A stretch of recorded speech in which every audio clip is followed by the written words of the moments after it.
Muy buenas, en este vídeo vamos a hablar sobre las características óseas del cúbito, el radio, los huesos del carpo y los huesos de la mano. El antebrazo está formado por el radio y el cúbito, que se articulan proximalmente con el húmero y distalmente con los huesos del carpo. La parte medial del antebrazo se llama cubital y la lateral se llama radial. El radio es un hueso largo y asimétrico, que en posición anatómica se encuentra en disposición lateral. Se articula proximalmente con el húmero, concretamente con el cóndilo humeral y con el cúbito. Y distalmente se articula también con el cúbito y con dos huesos del carpo, que son el escafoides y el semilunar, de los cuales ya hablaremos más adelante. La epífisis proximal del radio tiene superficies articulares para el húmero y el cúbito, y se encuentra en la cabeza del radio, que es prácticamente circular. Esta cabeza del radio tiene una fosa articular superior, que es como una pequeña depresión para la articulación húmero-radial. También tiene una circunferencia articular para articularse proximalmente con el cúbito y formar la articulación radiocubital proximal. La cabeza del radio, en sentido distal, se estrecha y da lugar al cuello del radio. Más distalmente encontramos el cuerpo del radio, que tiene una ligera curva para permitir los movimientos de pronación del antebrazo y es lo que se llama curva pronadora. Si cortamos el radio con un corte transversal, al igual que vimos con el húmero, nos da una forma triangular con tres bordes y tres caras.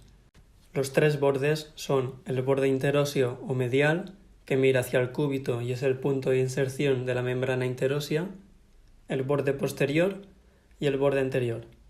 Con estos tres bordes nos van a dar tres caras, que son la cara posterior, la cara anterior y la cara lateral. En la epífisis proximal encontramos dos tuberosidades.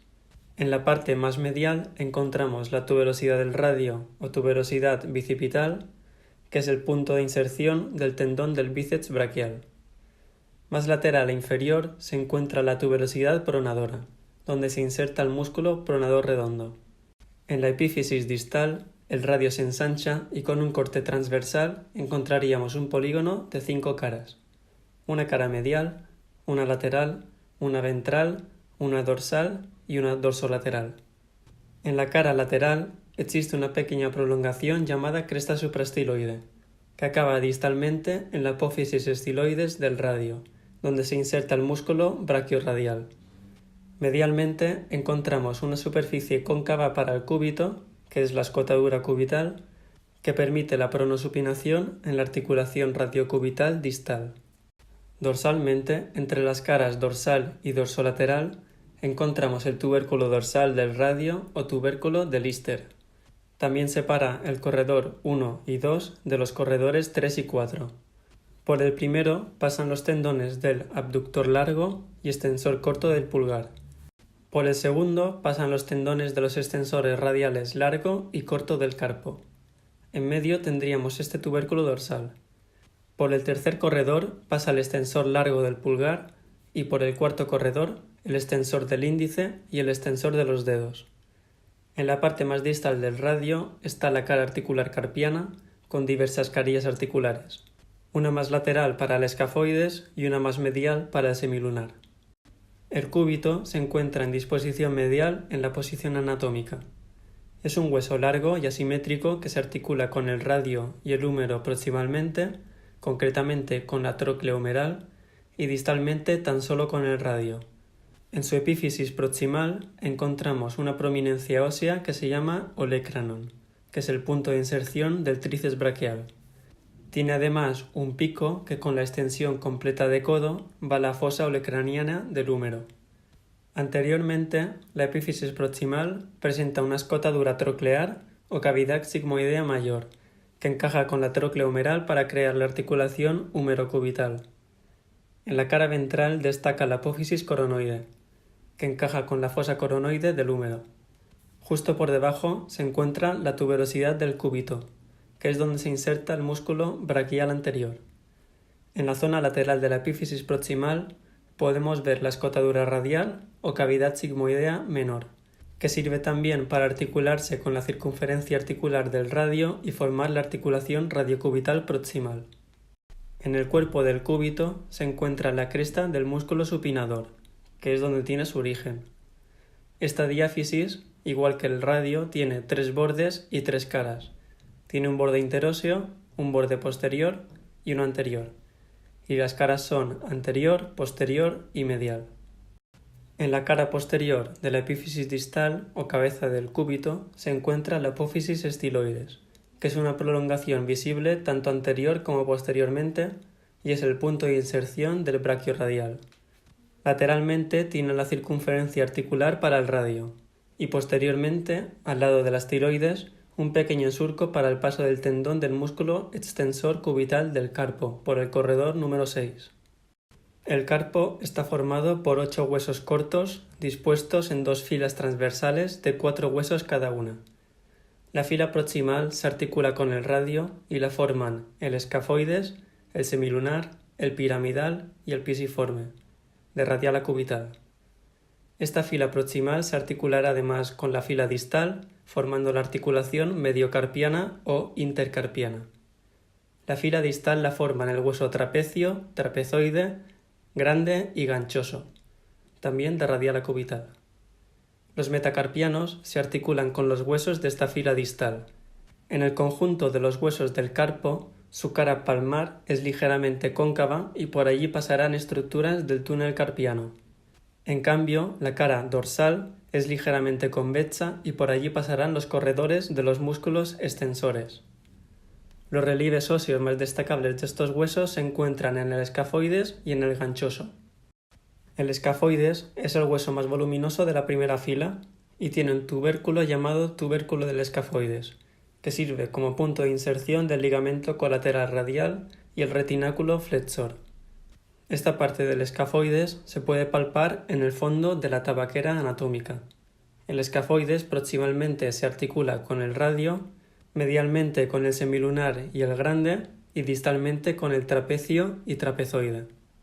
El ganchoso es el hueso más medial de la fila distal y en él se distingue el gancho del ganchoso o apófisis unciforme, que se puede palpar de manera subcutánea y es la inserción del retináculo flexor de los músculos de la eminencia hipotenar.